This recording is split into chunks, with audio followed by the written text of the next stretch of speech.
Bonsoir chers auditeurs et chères auditrices de notre web radio R212, Najib Mikou, en sa qualité d'expert invité, partage son avis et sa réflexion avec vous dans cet article intitulé « Le marécage du mariage précoce, réforme de la Moudawwanawi, mais encore ».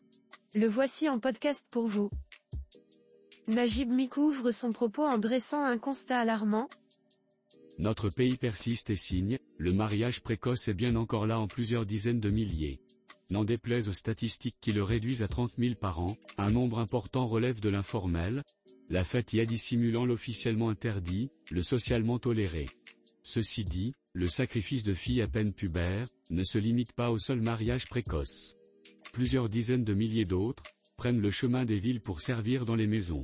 Face à cela, suffirait-il de réformer la Moudawwana et d'approuver des lois plus dissuasives ? Si un tel dispositif reste nécessaire pour éviter que de très jeunes innocentes soient jetées dans les bras d'adultes sans scrupules et de familles froides, des solutions doivent être inventées et activées pour mettre fin aux véritables causes de ce drame social. Dans cette optique, l'expert invité propose 3 pistes complémentaires pour éradiquer ce phénomène. Il amorce cette réflexion en mettant en avant le rôle clé de l'économie solidaire dans la réduction de la vulnérabilité des familles rurales. 3 pistes complémentaires devraient être empruntées dans ce sens. 1. Une économie solidaire génératrice de revenus dignes et durables, les devrait basculer d'une vocation vivrière, vers celle de moteur de croissance économique. Les potentialités considérables que renferme notre monde rural dans ce domaine, sont de nature à faire reculer structurellement la vulnérabilité des familles.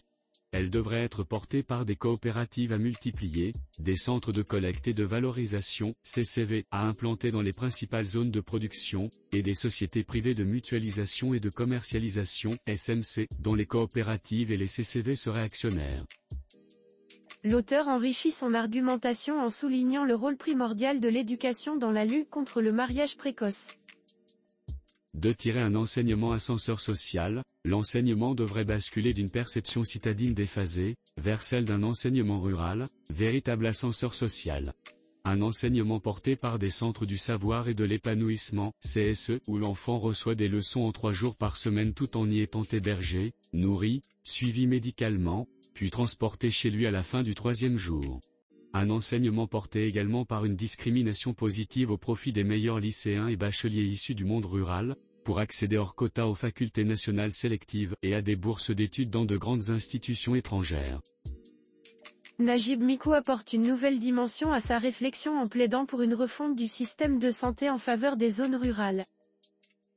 3. Une santé innovante et efficace. La santé devrait basculer de la logique de l'hôpital citadin, vers celle du centre médical dans le chef-lieu et le camp ambulant de proximité, CAP, dans les zones rurales reculées.